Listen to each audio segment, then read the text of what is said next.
Good morning, everyone. Thank you for joining us this morning, and thank you very much for your interest in this webinar, which we called A United Voice for Flow Batteries. My name's Anthony Price. I'm here because I'm Secretary of the International Flow Battery Forum, and Patrick asked me to be a moderator for this morning's session. We want to discuss the current challenges and the opportunities for flow batteries and the possibilities for a better representation of the sector. With me is Patrick CLERENS. I would apologise at this stage. Of course, on the call is Patrick CLERENS. I'm sitting in one country and Patrick is at home in Brussels. But since 1996, Patrick has worked as a consultant for his private company specialising in European affairs. He works in Brussels and is the managing director of CLERENS. In his capacity as a Brussels representative of different associations, he's been involved in the climate and energy field for a long time. In addition to his position as managing director in CLERENS, Patrick is also working as Secretary General of 3 Brussels-based trade associations in the energy sector.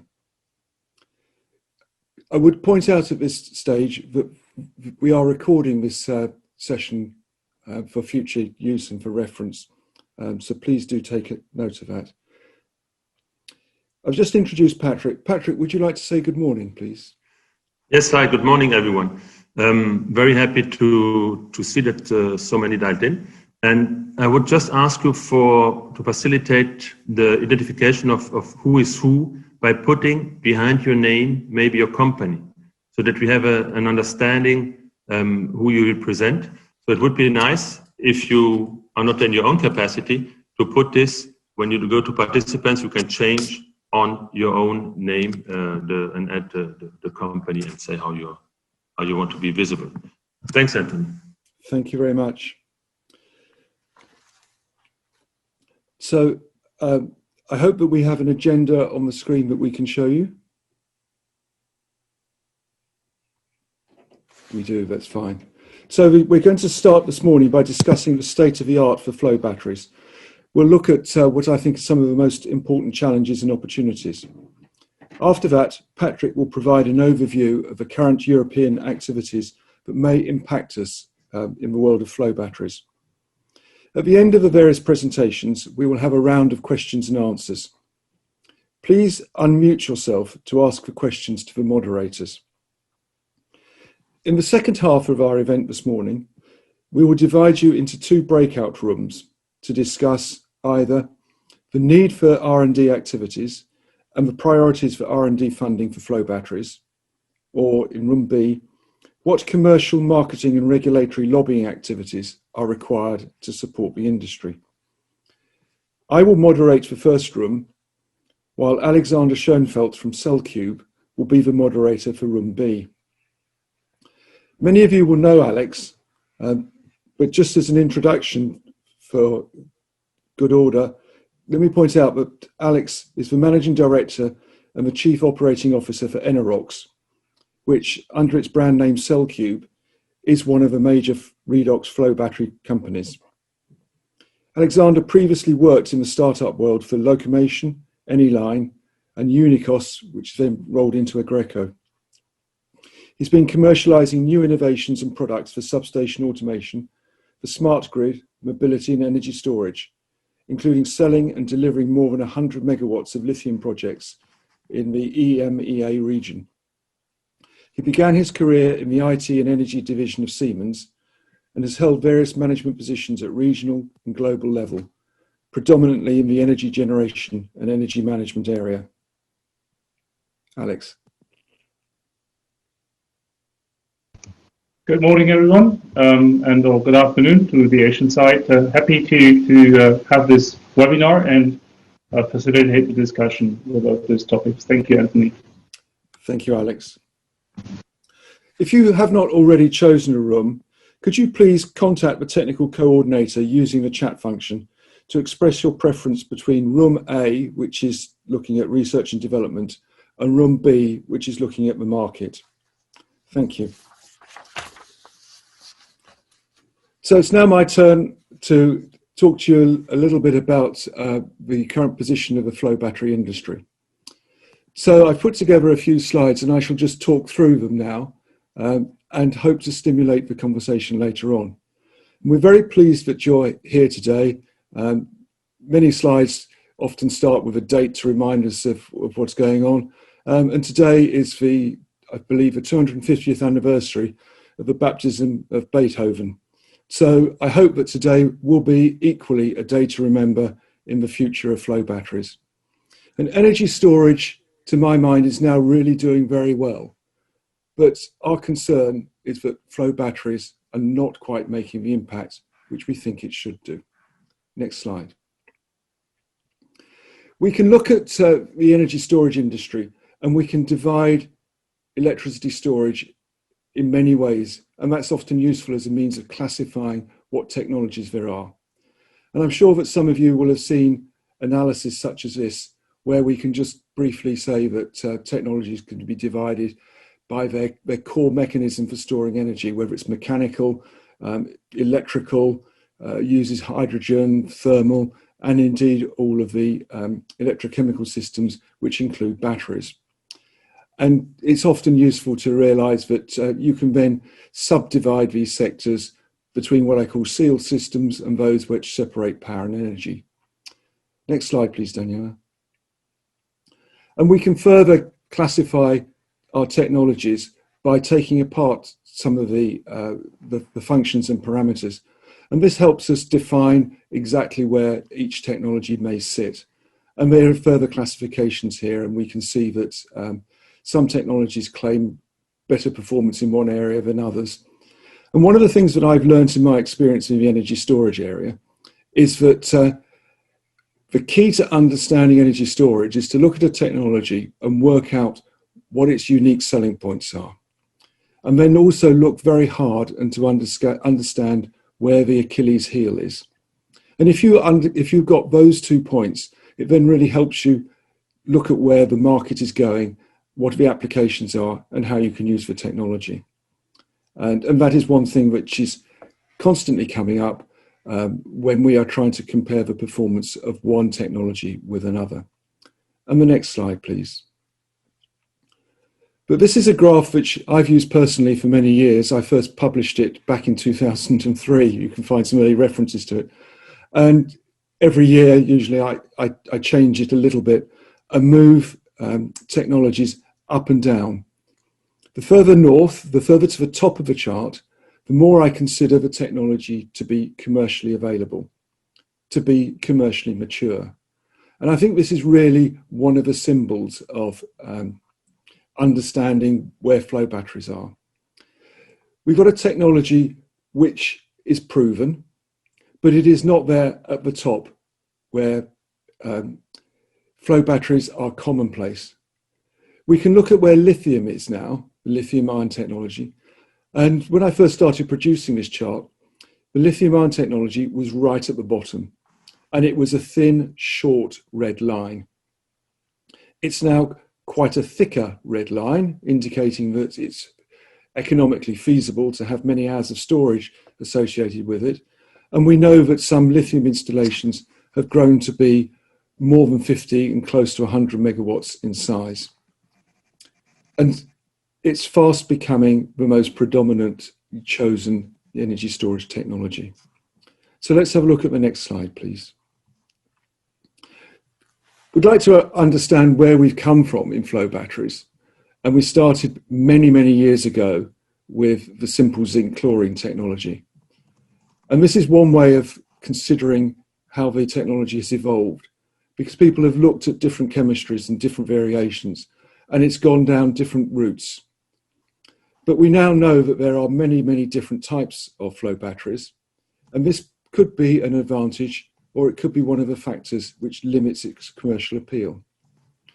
We can see on the left that I put the zinc and the bromines, and in the middle we have the well-known family of the vanadium system, which itself has led to future generations and modifications of the technology. And emerging out of that concept, I believe that we've got some new and interesting developments, both in the non-aqueous and in the organic sector. But what we should look at most of all, I think, is the commercial penetration. It's interesting to know that I've had 4 flow battery companies contact me recently and say that they have sold more than 100 systems around the world. And that's great. And I'd like to hear of many more. And I have a request that if any of you manufacturers out there have sold more than 100 units or 100 separate projects, could you contact me with a short note and let me know so that I can ensure the database is up to date. But when we consider those 100 units as being what we think is a significant milestone for the flow battery industry, it's not really that satisfying when we look at the tremendous progress achieved in the past 4 or 5 years using other technologies, particularly the lithium-ion world. The next slide, please. And we ask ourselves, why is this? And many colleagues hold up comparisons between technologies. And I think it's sometimes important to say, well, we're good, our unique selling point is such and such. And then other people will come in and say, well, we don't want to buy one of your products because. I think it's generally not a good idea to start taking the competition apart and vilifying them. But we do need to be honest. And these simple statements have been taken from a report published by Jamie Daggett of DNV, and he put it onto LinkedIn a few months ago. And I've extracted the core points from this, and I've got a slightly longer version of this, which I could share with you afterwards. But you can see the good things about flow batteries in the left-hand column. And we talk often about the lowest cost of energy supplied over the lifetime of a battery.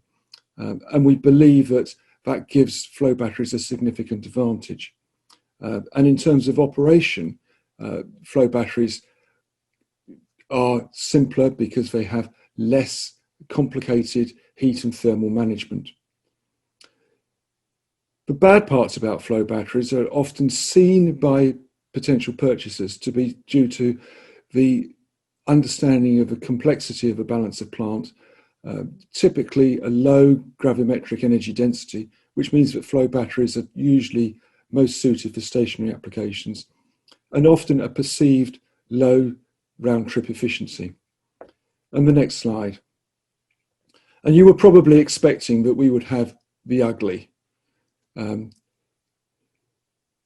real killer for us, the point that makes us sometimes think that we're just not getting there, is the fact that flow batteries are probably far behind in commercial deployment compared to other technology types.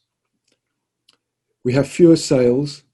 We complicate the matter because there are a variety of different systems on the market, and sometimes it seems as if the different manufacturers are trying to outshine each other and not necessarily put attention onto the benefits overall of flow batteries.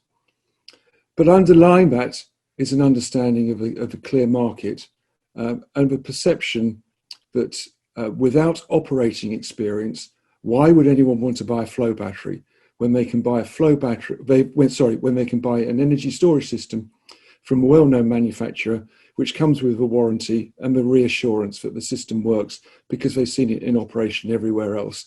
And by the way, their friend has just bought one and that worked fine, so why should they want to do anything different?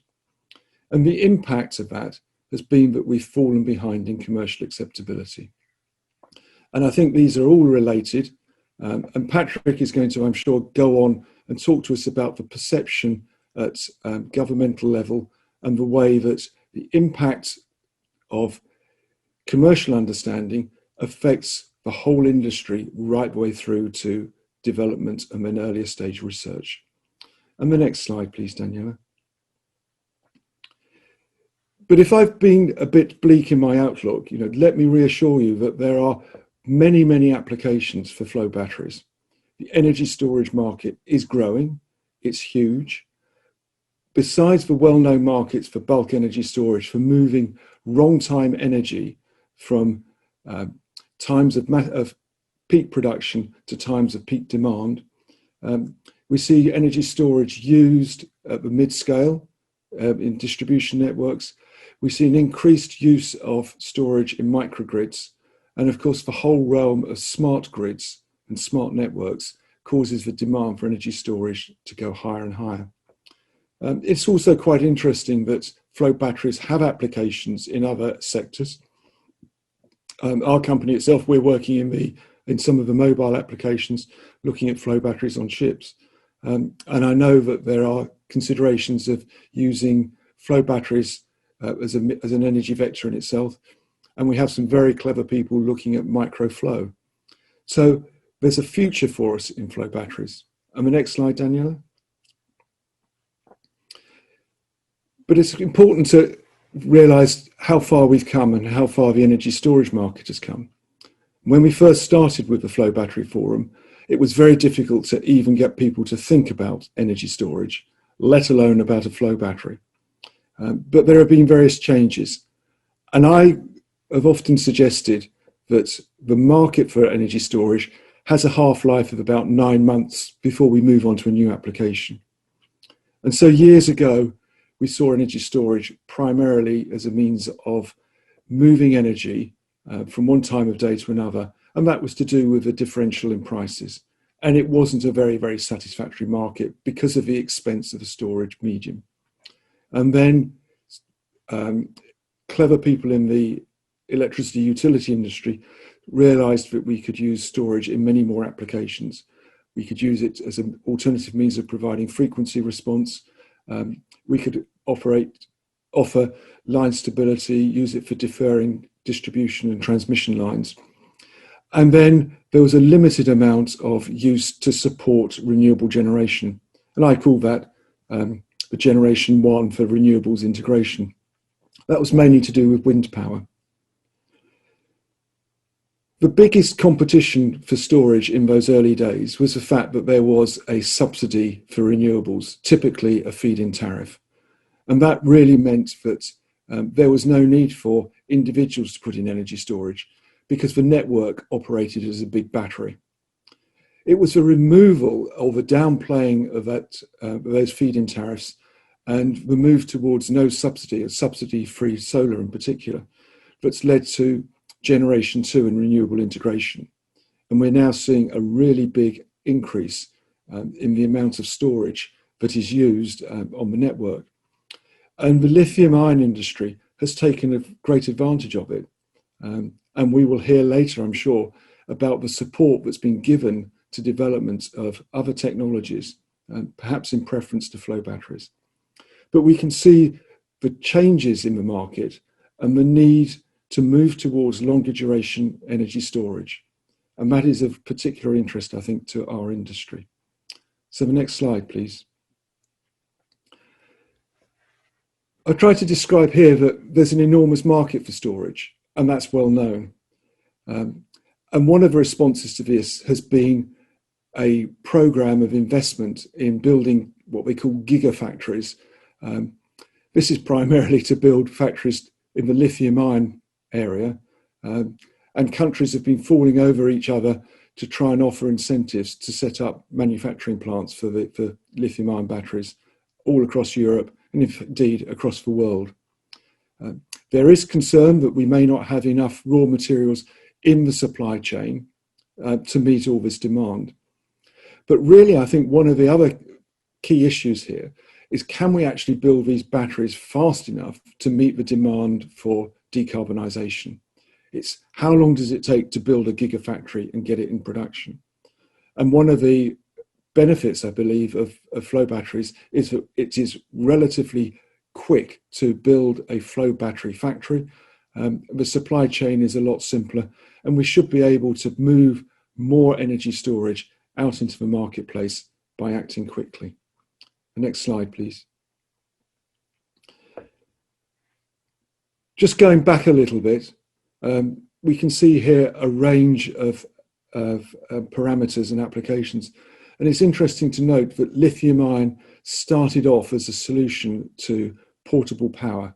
It was a means of getting a good battery into a cell phone, into a camera, perhaps into a laptop. And the drift has been towards moving that market into bigger and bigger applications. And it's now come into the storage, into the stationary storage area. Flow batteries tended to start at the opposite end of the spectrum. We started off big. Question is, do we have applications to go small?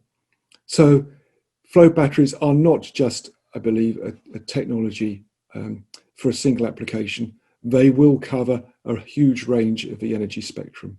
And the next slide. We often talk in English about the elephant in the room. You know, what is the big problem? What is the big challenge?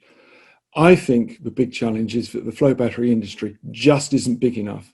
We haven't got that commercial critical mass. So I leave you with a smile. In the next slide, please. This is us. One day we're going to be big. So I hope you can take part in the rest of the webinar now, and we can discuss how we're going to get there. I'm now going to hand over to Patrick, who will continue the discussion. Patrick, please. Anthony, thank you very much for the clear introduction. I think you really framed it very nicely.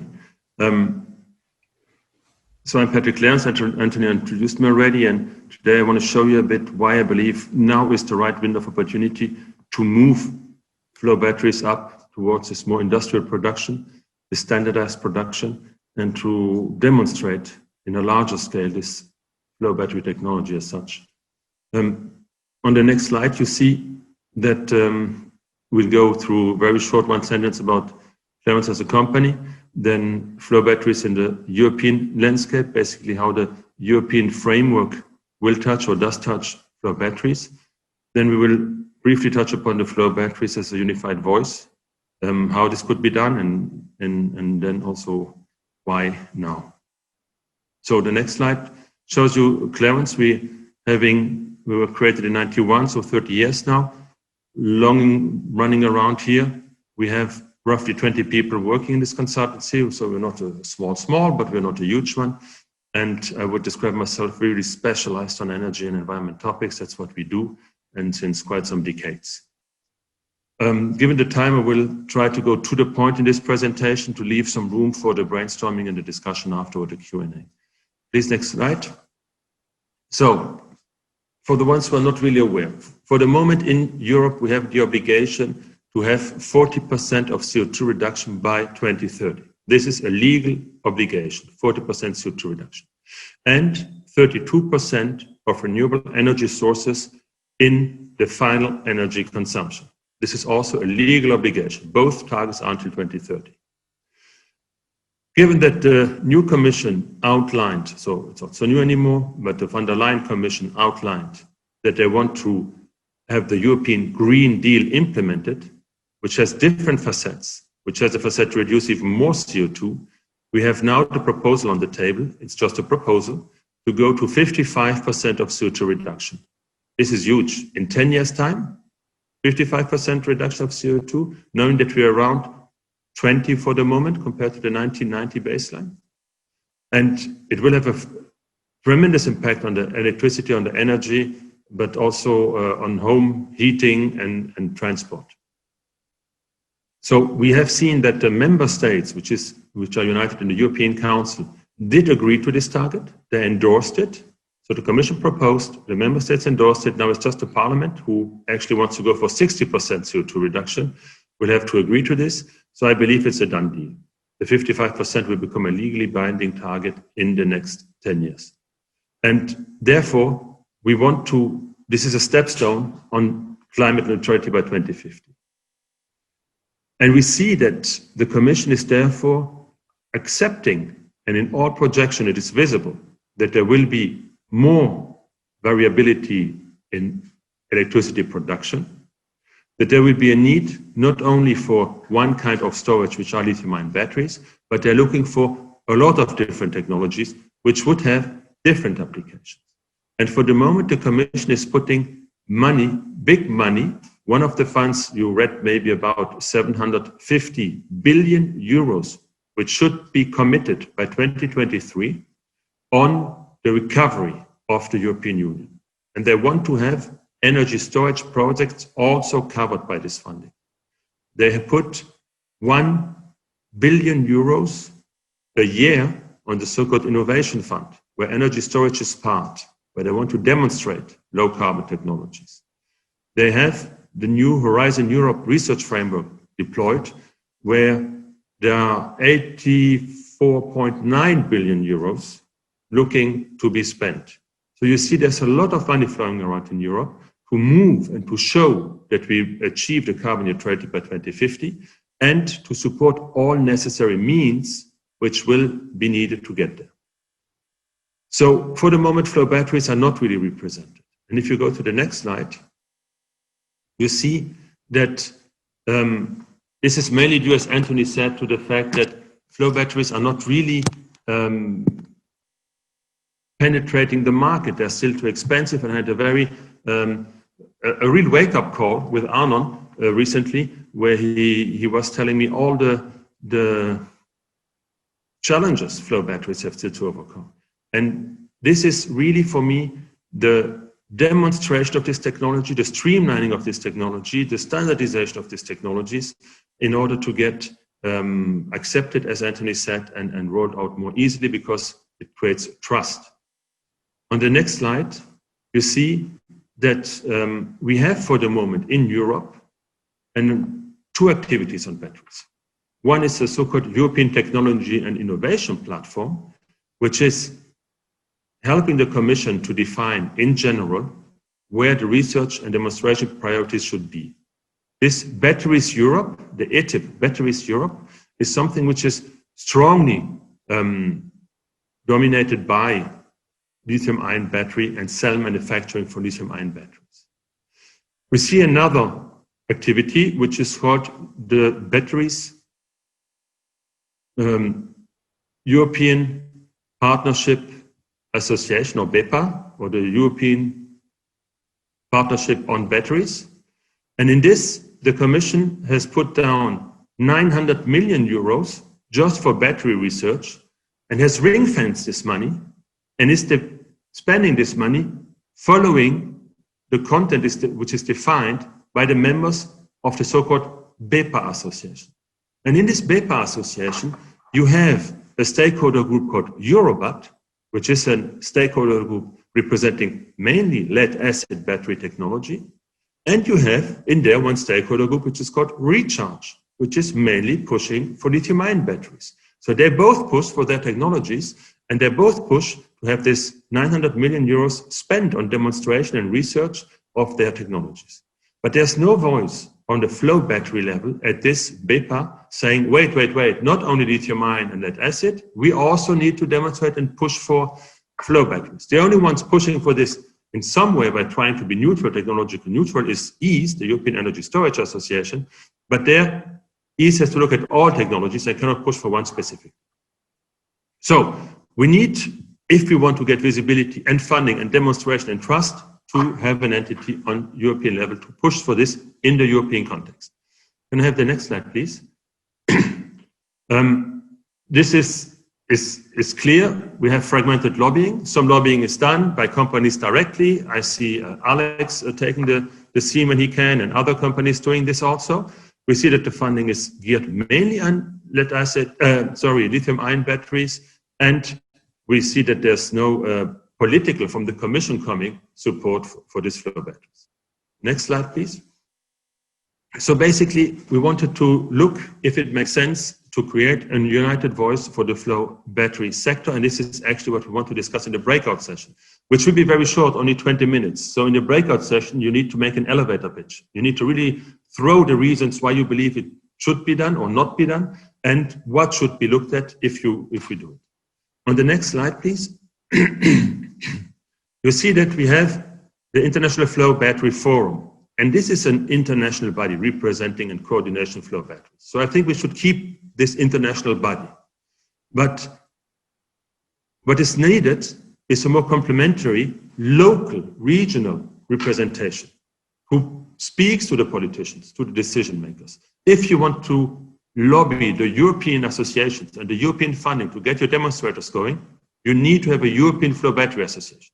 It can be open to everyone who has an interest in the European market and interest in the European flow batteries, so it must not be limited in the membership fee, but it should have a distinct European name to this, that the Commission sees it as an industry body representing the sector in Europe, and that's why we need to have a European association. And maybe start with an American chapter later or in parallel if we have the means, and somewhere in Asia or Australia or wherever it would be. So if we don't have this entity really banging the drums for flow batteries, you will have very little visibility and little fun. Next slide, please. So we wanted to therefore create this local and regional forum to enforce the network, to, as I said, support the international regulations on flow batteries, but also there will be an impact on standard safety, sustainability. The Commission is doing for the moment also a view of doing no harm. It's a communication of doing no harm. So how can we assure that we have less heavy metals, that we have less dangerous materials in our society? And there's also a role for flow batteries. So now it's really the window for flow batteries to say, hey, here we are, we have a lot of advantages, but we need to be trusted, the prices need to go down, we need to compete to lithium-ion batteries, which are, I don't know, half of our price per kilowatt hour. And that's what we need to do on this level. The next slide, please. So, we therefore propose to create an association where we invite everyone who has an interest in flow batteries globally to participate. You don't need to be a European entity, and to shape the common support. Yes, this has a cost because you need to pay people. And the question is it better to spend, I don't know, we now envisage something like 20,000 euros for a company and maybe 5,000 euros for a startup or a research center. Would it make sense to spend this money and to get more funding, more research, more demonstration money, who can be hundreds of thousands or maybe millions? Or is it better to not do this? That's a choice you will have to do as a sector. Can I have the next one, please? And obviously you have also the added value of the networking and the visibility between yourself and to be involved in this documents I just mentioned, the decision-making on these documents I just mentioned, mainly for research and development, legal framework, do no harm. There's now the battery regulation. There's a new regulation on batteries. And I found it very telling. So there is a European regulation on batteries that has just been unveiled by the Commission some days ago. In there, the head of unit, the responsible for this whole topic, was making a presentation about this new regulation. I asked a question because they asked for a so-called passport. In this passport, they want to put a clear identification of each bigger battery system to know where these materials are going, where the danger is, and so on. So I asked if this passport is also applying to flow batteries. And the head of unit read this question aloud and said, there's a question I don't really understand. It's about if the passport applies to the flow of batteries. Yes, it does apply to the general flow, the general batteries. He did not even understand that there was a flow battery sector, which is different than a lithium ion or whatever. So it was really necessary, or it is necessary on European level, to educate these people so that they can take our specificities into consideration. On the next slide, yes, define priorities, coordination. That's how associations work. The next slide. And this is what I just gained or explained all the time about this carbon border adjustment mechanism. Carbon price is now also coming. So this is an opportunity. We want to go green in Europe. We want to be the first carbon neutral continent. And in order to not hamper our industry in Europe, the Commission proposed a carbon border adjustment mechanism. It's a kind of a carbon tax, a CO2 carbon tax. And which means that the low price, dirty, high CO2 emitting, high environmental impacting lithium-ion batteries will be more costly when they enter Europe, and they will have a bigger hurdle to pass. So we are coming in a moment now where we have a chance on one side to see that the lithium-ion in Europe, if they don't fulfill the environmental criteria and reduce CO2 emissions, will become more expensive, that we will have in Europe the production of lithium-ion battery, and obviously a European produced lithium-ion battery will become more expensive than one done in China. And we have a winner's opportunity to push for the flow batteries, which will then, from a price point of view, be less distanciated by lithium-ion to be demonstrated as a viable option complementary to these lithium-ion technologies.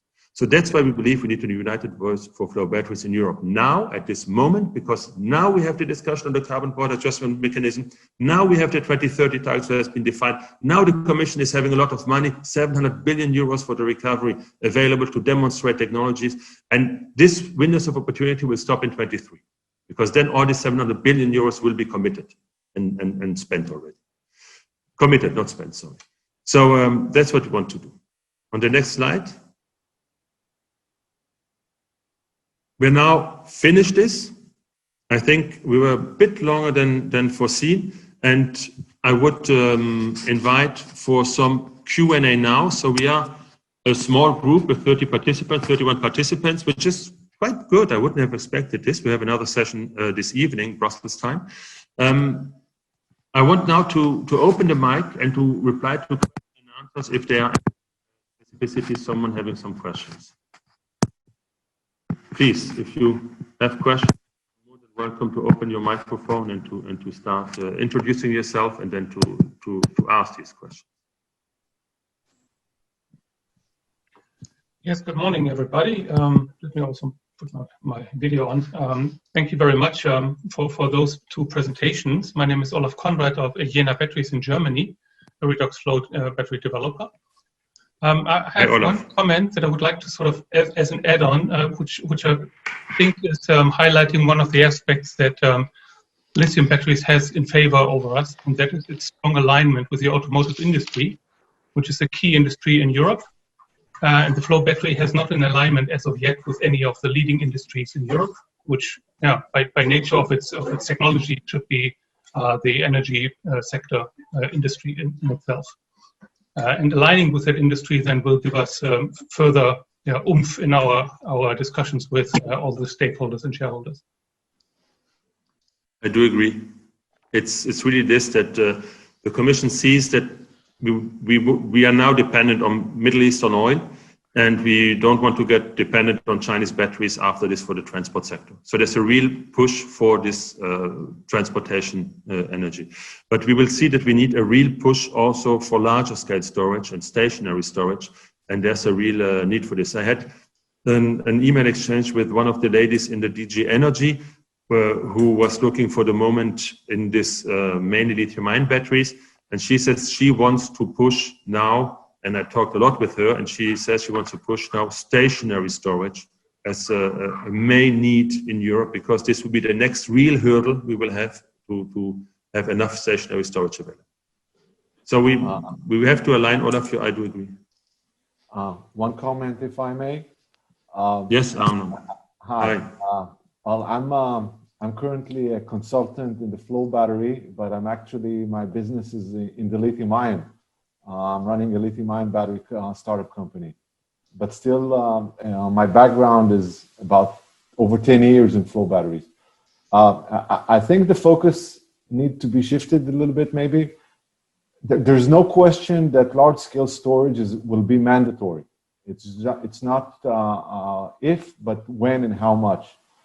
I would like to reconnect a bit to what Anthony said. I think the first step need to be to define what and where are the strengths of flow batteries. And I think from what Anthony showed us, it is not that clear. And without having a real focus on that and pinning that, it will be hard to advocate flow batteries. Agreed. I do agree.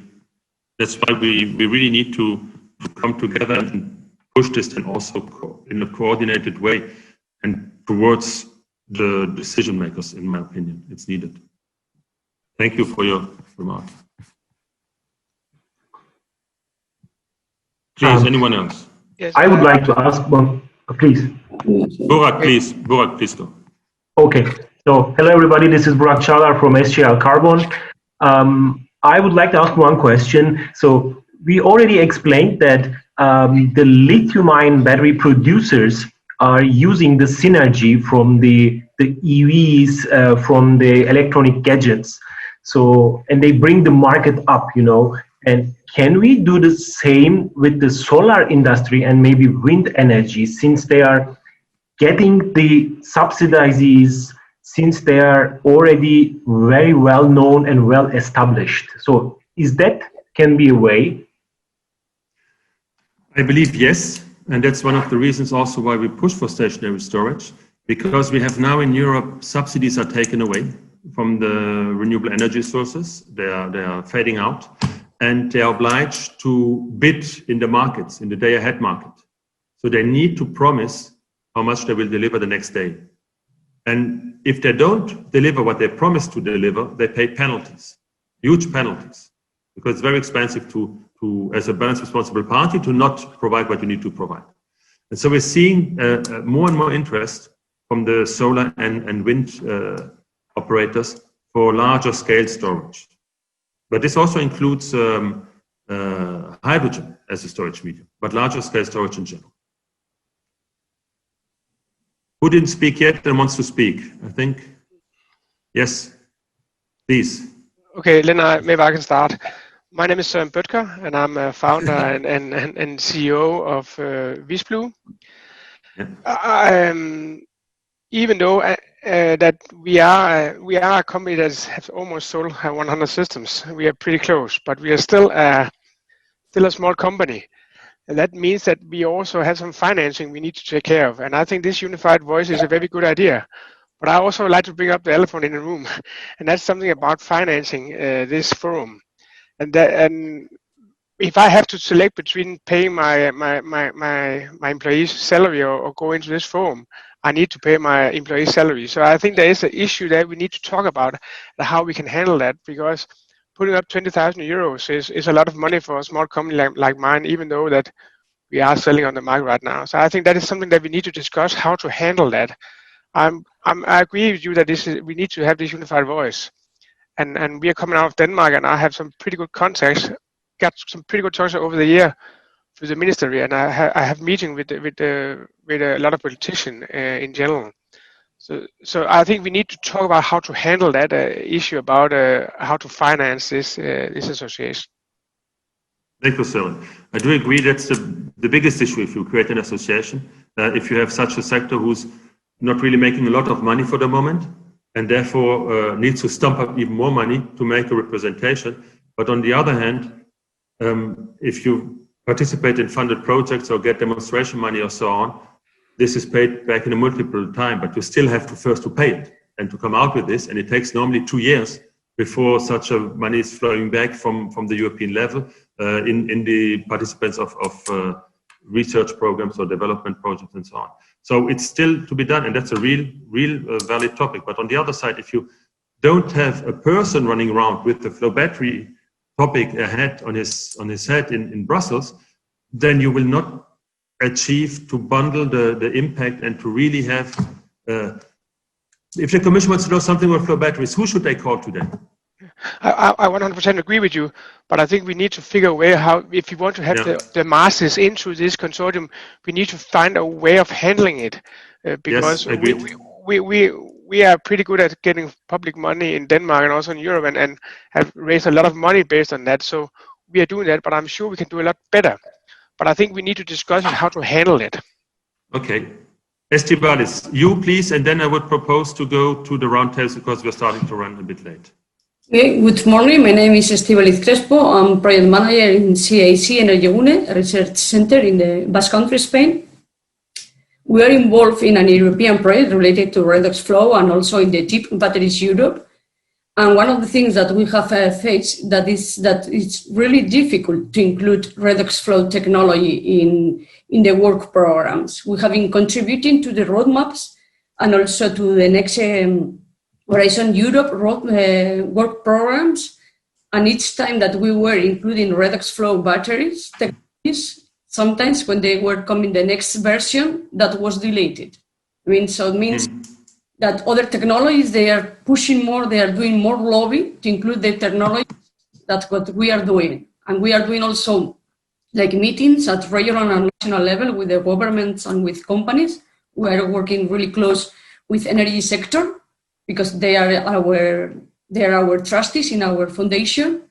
And it's difficult that we are facing to explain why redox flow technology should be on next roadmaps or in next funding programs. So I think that we have now the chance, but it's also a challenge to include the technology, because if we don't do the lobby, I think that for the next coming years it's going to be pretty the same the situation. So probably now is the time to start going for more lobby or being more active, or as you say, to have a unique voice and to raise that hat.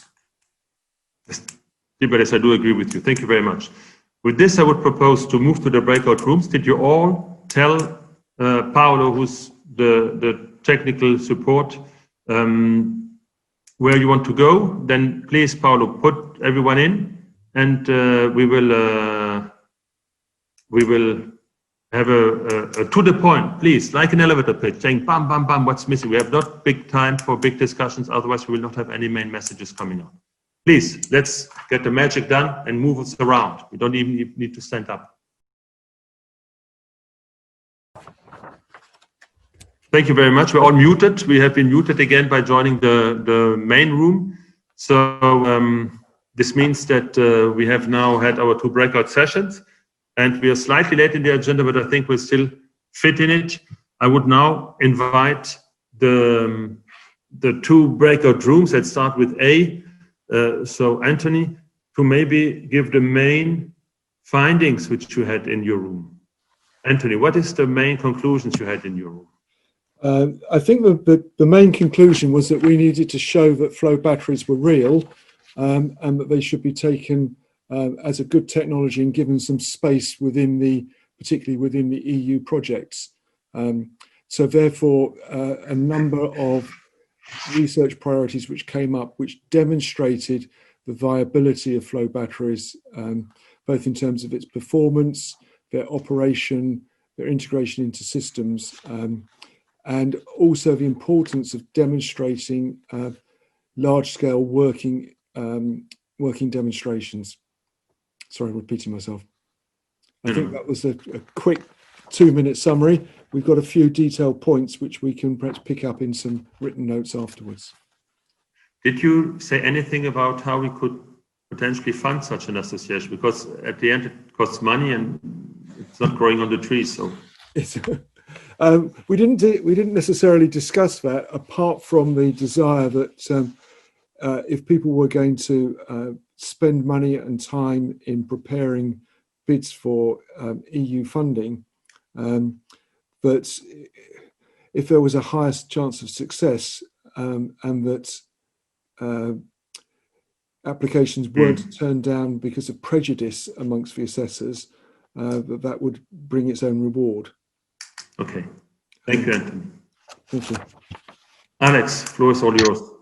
Yeah, so I think we had a good conversation in our group. I have seen good alignment between the parties, and I think there's a general good understanding of doing something together as a united voice. I've heard mainly 2 or 3 topics. I think one is, a very strong approach to align with other larger sectors, where we can help each other. It could be like the solar, the wind, the mining, for example, to go together there and get more attraction then. I think I have also heard the standardization topic was a key element. So because of the variety of different flow battery technologies, kind of a very diverse supply chain structure, I think there is much more standardization than needed to also then get into a one voice, one standardization approach. And I have also heard that I think what was it? The financing part was an element, yes, like you just said. How do we finance all of this? Can we go together there? But I think that was a kind of key takeaway. So joint supply chain or standardized supply chain, alignment with big other sectors to have a even stronger voice, and overall working together on getting this more in front of the authorities. I think that is a key takeaway. So all positive. And I think there are some elements brought from the different participants to kind of have follow-ups. I think anyway we should do this. So both external collaboration as well as internal collaboration, I think, was a kind of a conclusion. Thank you, Alex. Do you have questions about these sessions, what we had heard until now, and what was said? You want to add something to these discussions? Anyone who didn't speak yet, who said, I want to add my 5 cents? Obviously, European cents, Euro cents. What are you planning, the next steps after this meeting? Yeah, I will come to this in a moment. Okay. So if there's no more, then we don't need to leave this webinar open longer than necessary. We all have other stuff to do. So I think I wanted first of all to thank you for participation, and Alex and Anthony, thanks for chairing these sessions and to make it happen. I think the main information we got here is that there's a clear support for united voice. This is something I believe no one said we shouldn't do it. Everybody said clearly we need to do this. We need to do it in order to show with which bigger player we need to align, like the lithium ion with cars. Where are our car manufacturers in our sector, the equivalent for car manufacturers in our sector? So be it the mining sector, we heard it, be it renewable energy sources, which needs now to balance themselves and so on. Where are we in the flow battery sector, the number one of technical solution, the number one of providing what they needed. And then we heard also that research and development and demonstration is a topic which is important, that there we have a lot of funds available for the moment, and that is the right moment to push the visibility, because as Estibali said, for the moment, flow batteries don't have a European voice really, and no one is pushing in the research topic. And it must be quite frustrating what you told us before, that you comment and add it to a roadmap, and then at the end, the next version doesn't have it in anymore. And that's something which we need to make sure it's not happening, and that we get the visibility which is needed, so that the funding follows this. So we see a lot of support to this. We see to overcome the valley of death. We see to standardization. We see that there's a lot of work to be done. But then the other point, which was clearly said, was that we don't know how to fund this, how to finance such an entity, such an association, or call it like ever you want. So that's something we need to work on. And we will send you all individually a kind of letter of intent or something like this, where you can, it's not a binding document, but just to understand who would be willing to go further, who would be willing to go into the thinking of maybe how to solve the funding problem, how to identify which industry would be the right one, and so on, so that we can take concrete steps forward to go there where we want to go. And I would invite you, if you are somehow willing to contribute in time at least, so in-kind contribution with your time, to join a kind of, I don't know how we should call it, an advisory council or something like this, an advisory council, yes, on how we create such an association, to get to the practical hurdles, which include a lot of practical hurdles. So we would invite you now to come forward if you want to dedicate some time. That's all you have to dedicate for the moment, and to say, yes, I'm interested, I find it a good idea, let's dedicate some time. But it's a clear understanding that if we do it at the end, we need to find the financial resources. Otherwise, we cannot do it. That's where we are for the moment. We will have the same session this evening, so that we allow our friends from the western side of Europe to also join us, so America maybe and others, and to have also their feeling. One question I had before we close maybe is, do you find the structure we've just mentioned, to have this International Flow Battery Forum as a kind of overarching coordinator, and having then a legal European entity, which whatever it would be called, Flow Batteries Europe or whatever it would be called, to push on the European level to the decision makers and the funding and so on and so on. Does it make sense for you? Yes, I see nodding. For us, that's yes. Good. It makes really sense. Yes, it does. Okay. Then we will propose the same setup to the evening session we have today. and we will send you individually a letter of intent and also invite you to participate in the advisory council on how to get it started, how to overcome the hurdles. You can then choose if you have time to dedicate, or a colleague of you has time to dedicate, or someone has time to dedicate to this. That's all from my side. I don't know, Anthony or Alex, if you want to add something. If I can just make a short comment, but it's been very helpful having everyone take part this morning. We do intend to carry on this discussion with a short presentation on our thoughts during the virtual IFBF on the 19th of January, early next year. So it's been very useful to get the positive feedback from this morning, which gives us confidence to have a good session then. But I think most important is if everyone can pick up on Patrick's point. If you are interested, do please get back in touch with us, volunteer your time, give us your support, give us your feedback. That is really, really helpful. Thank you. Fine, Alex, you want to add something? Yes? Nothing to add, really. It was a great session. Thank you for organizing this. Please help us by spreading the word. Spread the word. This presentation will be available and sent to you. Send it to everyone you know who's interested in flow batteries. The more the merrier. The more we are, the lower the cost for everyone. And I wish you all a Merry Christmas and a Happy New Year. Looking forward to continue the discussions and to really make it happen and to implement it on European level. Thank you very much. Thanks for your support. And you can always contact us. The contact details are on the screen, and the presentation will be sent you. Thank you very much. Thank you. Thanks for joining us.